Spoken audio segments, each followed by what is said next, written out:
নমস্কার, ঝামাপুকুর চ্যানেলে আপনাদেরকে স্বাগত জানাই। আমাদের গল্প পাঠ যদি আপনাদের ভালো লেগে থাকে এবং আরও নতুন নতুন গল্প পাওয়ার জন্য আমাদের চ্যানেলটি সাবস্ক্রাইব করতে পারেন। আজকের গল্পে বেশ কিছু ভূতের কাহিনী একত্রিতভাবে আমি শোনাবো। শুরু করছি আজকের গল্প, প্রদ্যোৎ গুহর কলকাতার ভূত। ভূত আছে কি নেই সে তর্ক হয়তো ভবিষ্যতেও চলবে, কিন্তু ইতিমধ্যে ভূত যে কলকাতা ছেড়ে পালিয়েছে তাতে সন্দেহ নেই। আমাদের ছোটবেলায় কলকাতায় ভৌতিককাণ্ড অনেক ঘটত বলে শুনতাম। অপদেবতার সঙ্গে সাক্ষাৎ পরিচয় হয়েছে এমন লোকের দেখাও হামেশাই পাওয়া যেত। তাদের সেই রোমহর্ষক কাহিনী শুনতে শুনতে আমাদের গায়ে কাঁটা দিত। অন্ধকারে এক ঘর থেকে আর এক ঘরে যেতে পারতাম না। এখন অবশ্য দেবদ্বীজে ভক্তির মতো ভূত প্রেতের ভয়ও কমেছে, কিন্তু সে অন্য কথা। আমাদের ছেলেবেলায় ভূত কলকাতা শহরে লোকচক্ষুর অগোচরে শুধু বিরাজ করত তা নয়, কলকাতার বেশ কিছু সংখ্যক বাড়িও ছিল তাদের দখলে। লোকে সেসব বাড়ির ধারে কাছে ঘেঁষত না। দু চারজন ড্যাম কেয়ার লোক যারা সেসব বাড়িতে ভূতের উপর মামদোবাজি করতে গেছে, তাদের নাজেহাল হবার কাহিনী তখন লোকের মুখে মুখে ফিরত। এমনকি তাদের কেউ কেউ জানে মালে ফৌত হয়েছে বলেও শুনেছি। এখন কলকাতার লোক সংখ্যা কয়েক গুণ বেড়েছে। মাথা গোজার তাগিদে লোকে যে যেখানে পেরেছে ঢুকে পড়েছে। বড় লোকের খালি বাড়ির মতো ভূতের বাড়িও রেহাই পায়নি। ভূতের বাড়িগুলি এতদিনে সত্যি বেদখল হলো। বেচারা উদ্বাস্তু ভূতেরা কোথায় গেছে জানি না, হয়তো শহরেরই কোথাও গা ঢাকা দিয়ে লুকিয়ে আছে, কিন্তু তাদের সে প্রতাপ আর নেই। ভূতের গল্পও এখন বড় শোনা যায় না। শহর কলকাতায় নানা দেশের নানা মানুষের ভিড়। কলকাতাকে তাই বলা হয়ে থাকে আন্তর্জাতিক শহর। কলকাতার মনুষ্যলোকের মতো প্রেতলোকও আন্তর্জাতিক। ভূতেরও দেশ কাল আছে, সাদা কালো আছে, ভূতেরও ইতিহাস আছে। এখানে কয়েকটি ঐতিহাসিক ভূতের গল্প বলব। লাটের ভূত। আলিপুরের জর্জ কোর্টের অনতি দূরে হেস্টিংসের প্রাসাদ।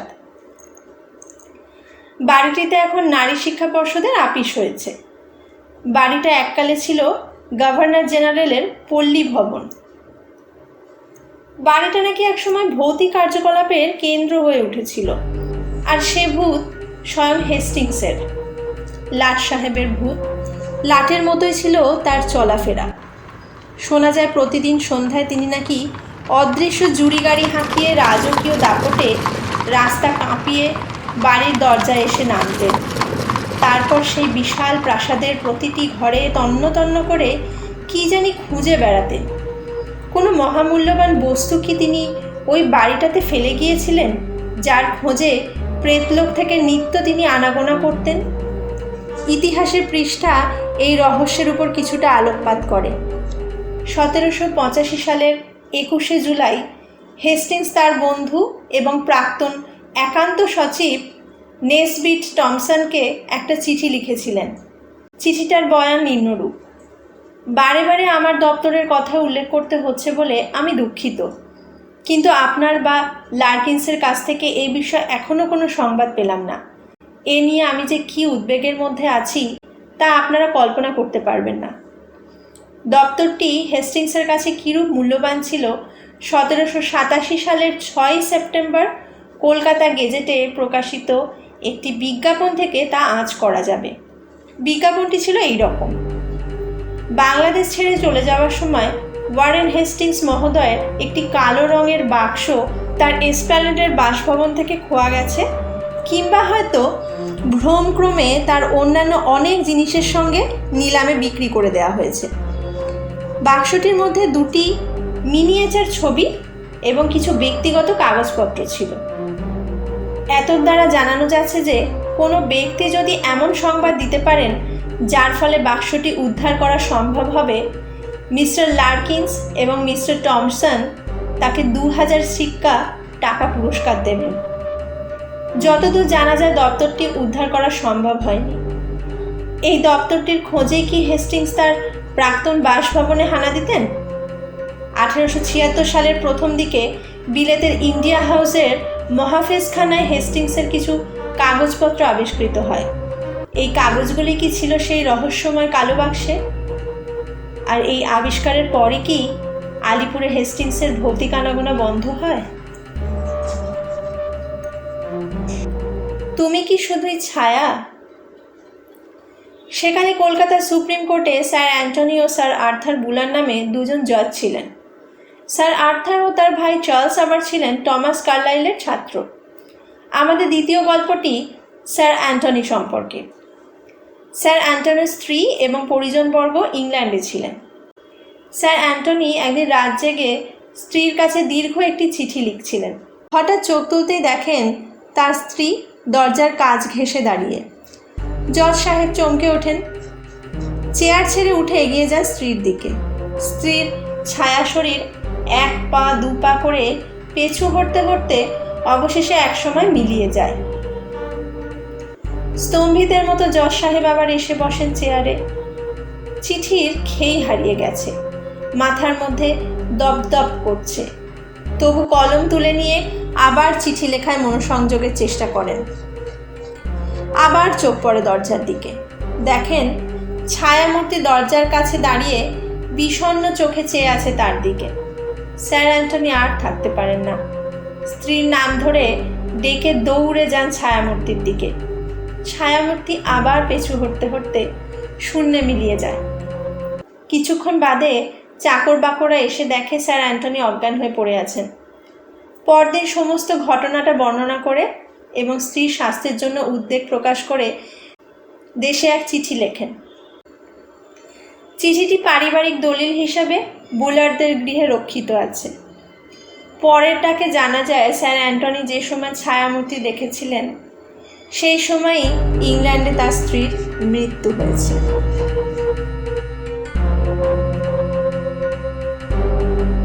কাউন্সিলে আগন্তুক।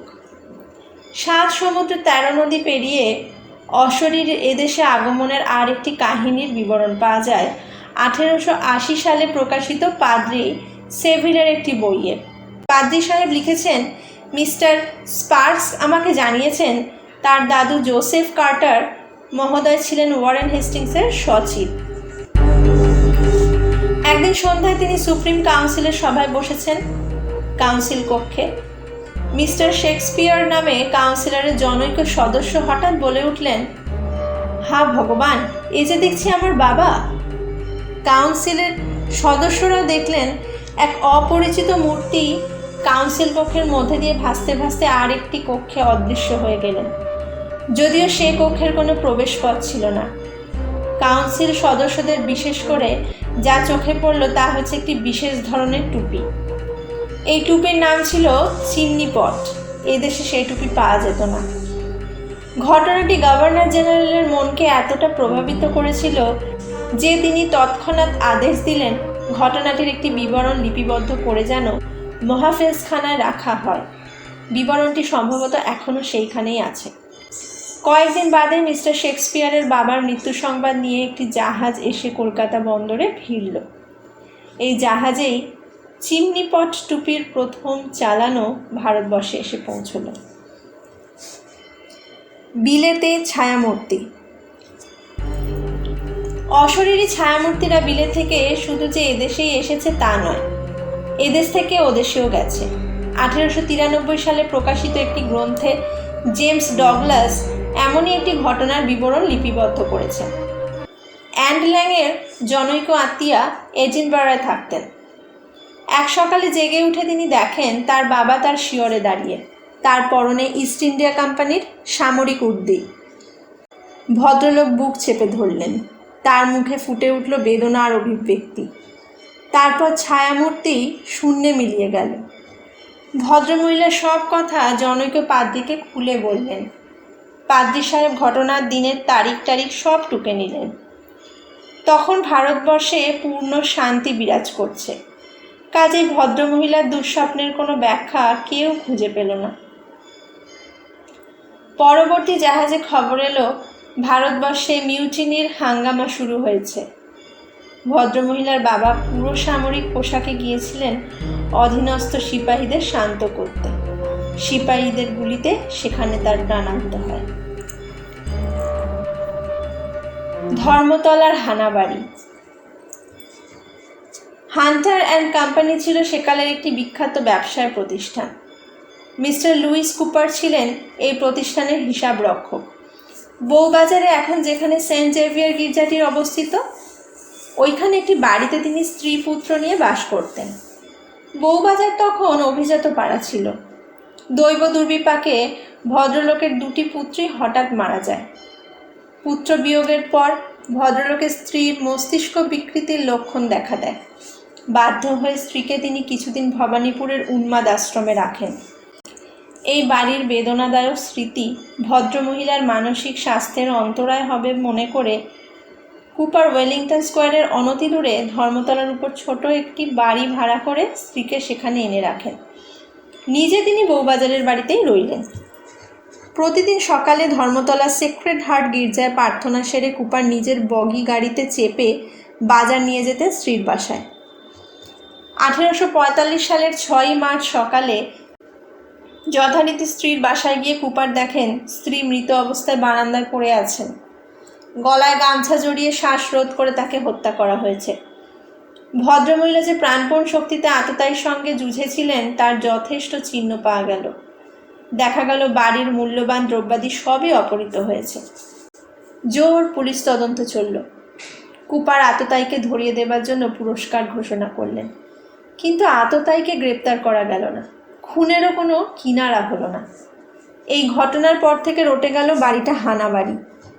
হানাবাড়িতে কে বাস করতে যাবে? বাড়িটা অনেককাল খালি পড়ে থাকলো। কয়েক বছর বাদে কি একটা কাজে দুজন নীলকর সাহেব কলকাতায় এলেন। কার্যব্যাপক দেশে কলকাতায় কিছুদিন থাকতে হবে।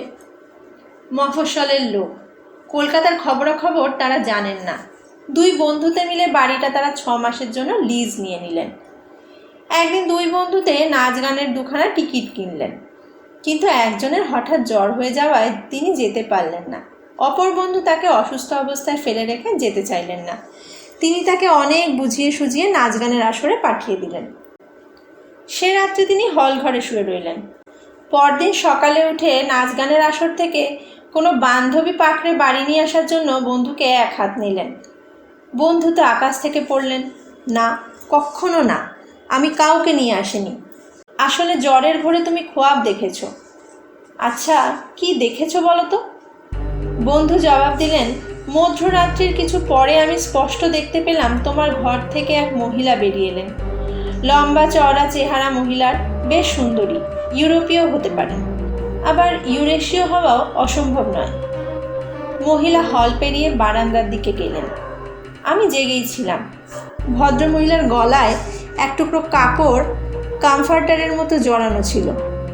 কৌতূহল হলো। আমি মহিলাকে আর একবার ভালো করে দেখবার জন্য উঠে বারান্দার দিকে গেলাম, কিন্তু ততক্ষণে মহিলা চলে গেছেন। এই বর্ণনা শুনে অপর বন্ধু তো থ মেরে গেলেন। চাকর বাকরদের কাছে খোঁজ করা হলো সেই রাত্রে তারা কাউকে নিচে নামতে দেখেছে কিনা। কেঁচো খুঁড়তে সাপ বেরোলো। জানা গেল বাড়িটা হানাবাড়ি। নীলকর সাহেব দুজন বাকি কমাসের ভাড়া মিটিয়ে দিয়ে তৎক্ষণাৎ সে বাড়ি থেকে সরে পড়লেন। সে বাড়িটা এখন আর নেই। এখন সেখানে বাঙালি খ্রিস্টানদের মেথডিস্ট গির্জা হয়েছে। রহস্যময় আলো। 20 শতকের গোড়ার দিকে কলকাতার কোনো একটি ইংরেজি সংবাদপত্রে চন্দননগরের এক সংবাদদাতার নিম্নলিখিত পত্রটি প্রকাশিত হয়েছিল। প্রতিদিন রাত্রে চন্দননগরের ডিস্টেন্ট সিগন্যাল, হুগলির দিককার পোস্টের কাছে একটি রহস্যজনক আলোর সিগন্যাল দেখা যায়। এ সম্পর্কে অনেকগুলি গল্প প্রচলিত আছে।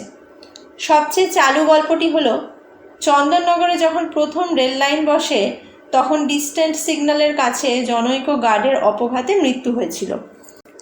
সেই থেকে নাকি সে রোজ নানা চেহারায় আবির্ভূত হয়ে আলোর সিগন্যাল দেখিয়ে থাকে। আলোটাই শুধু দেখা যায়, কিন্তু প্রেতমূর্তি অদৃশ্যই থাকে। আলোটা কখনো দপদপ করে, কখনো স্থির হয়ে জ্বলে। 20 গজ দূর থেকে আলোটা দেখা যায়। তার বেশি এগোবার চেষ্টা করলে আলোটা অদৃশ্য হয়ে যায়। শান্তিং জমাদারের সঙ্গে ভূতটার খুব দোস্তি হয়ে গেছে। জমাদার বলে সে যখন লাল আলো দেখায় ভূতটা তখন দেখায় লাল, আর সবুজ আলো দেখালে কিন্তু ভূতটা কোনো বাধা দেয় না। গতকাল যদিও মেঘলা ছিল, তবু রাত্রিবেলা প্ল্যাটফর্ম থেকে আলোটা আবার দেখা গেছে। আমি 33 নং আবগাড়ির গার্ডকে অনুরোধ করেছিলাম তিনি আলোটার দিকে যেন নজর রাখেন এবং লক্ষ্য করবার চেষ্টা করেন আলোর পিছনে কাউকে দেখা যায় কিনা।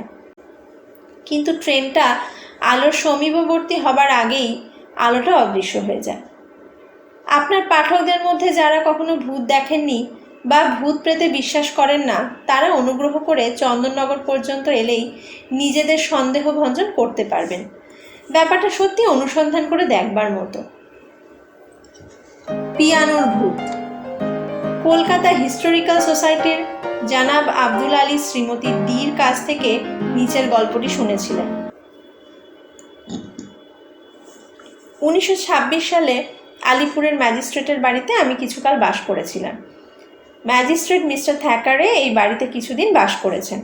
তার পুত্র বিখ্যাত ঔপন্যাসিক উইলিয়াম মেকপিস থ্যাকার তখন বালক ছিলেন। সেকেলে ধরনের প্রকাণ্ড বাড়ি, প্রশস্ত লন, একদিকে আমলিচুর বাগান। বাড়িটার একদিকে টালির নালা আর একদিকে জেলখানার প্রকাণ্ড দেয়াল। একদিন রাত্রে ঘুম ভেঙে যেতে শুনি কে যেন পিয়ানো বাজাচ্ছে, ভারী মিষ্টি হাত। আশ্চর্য হলাম, আমাদের বাড়িতে পিয়ানোও ছিল না, রেডিও না। কিছুদিন বাদে এক মহিলা আমাদের বাড়িতে অতিথি হয়ে এলেন। প্রথম দিন সান্ধ্য চায়ের আসরে তিনি আমাকে বললেন, আপনার পিয়ানোর হাত খুব মিষ্টি, বিকেলবেলায় আপনার বাজনা খুবই উপভোগ করেছি। আমি তাকে বুঝিয়ে বললাম, আমাদের বাড়িতে পিয়ানো নেই। 1939 সালে ইংল্যান্ডে ফিরে স্যার জেমস ও লেডি ডোনাল্ডের সঙ্গে দেখা করতে গেছি। ভারতবর্ষ সম্পর্কে কথা হচ্ছিল। স্যার জেমস প্রথম মহাযুদ্ধের সময় আলিপুরের ম্যাজিস্ট্রেট ছিলেন এবং ম্যাজিস্ট্রেট ভবনে বাস করেছেন। লেডি ডোনাল্ডের ছিলেন সঙ্গীত পটীয়সী। তিনি যেবার ও বাড়িতে এসেছিলেন সঙ্গে নিয়ে এসেছিলেন একটি দামি পিয়ানো। যুদ্ধ শেষে স্যার জেমস যখন সপরিবারে দেশে ফিরে যান, তখন জাহাজে স্থানাভাববশত পিয়ানোটা নিয়ে যাওয়া সম্ভব হয়নি। তার অতি প্রিয় বাদ্যযন্ত্রটি হাতছাড়া হওয়ায় লেডি ডোনাল্ডের মা খুবই দুঃখিত হয়েছিলেন। কয়েক বছর পরে তিনি মারা যান। আমার কাছ থেকে রহস্যময় পিয়ানো বাজনার কাহিনী শুনে লেডি ডোনাল্ড বললেন, এ নিশ্চয়ই তার মায়ের প্রেতাত্মা। ওই বাড়িতে পিয়ানোটা ফেলে রেখে গিয়েছিলেন বলেই ওখানে তিনি আনাগোনা করছেন। আমার স্বামী কিন্তু বলেন, মানুষের ভূত তবু বিশ্বাস করতে পারি, কিন্তু পিয়ানোর ভূত না বাবু, অতটা বিশ্বাস করতে পারবো না।